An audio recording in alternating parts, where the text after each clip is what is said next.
রব্বুল আলামিনের সাথে সম্পর্ক ছিন্ন হয়ে গেছে বিধায় চতুর্দিকে মুসলমানদেরকে কাফের মুশরিক বেঈমানের হাতে নির্যাতিত হতে হচ্ছে।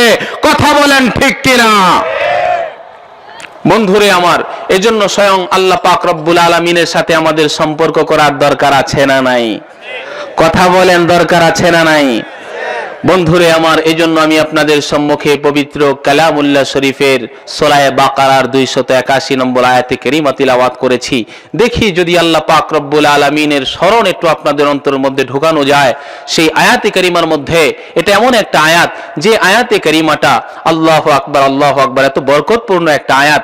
এই আয়াতের মাধ্যমে পবিত্র কোরআনে কারীমের সকল আয়াত খতম হয়ে গেছে। এটাই সর্বশেষ ওয়াহি, সর্বশেষ আয়াত বিশ্ব নবীর উপর যেটা নাজিল হয়েছে সেটা এই আয়াতটা যেটা আমি তিলাওয়াত করেছি।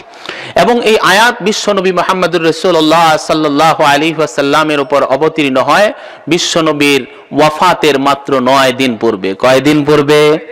9 দিন পূর্বে। এই আয়াতে কারিমার মধ্যে আল্লাহ পাক রব্বুল আলামিন ইরশাদ ফরমান, ওয়াত্তাকু ইয়াওমান তুরজাউনা ফীহি ইলাল্লাহ ثم توفى كل نفس ما كسبت وهم لا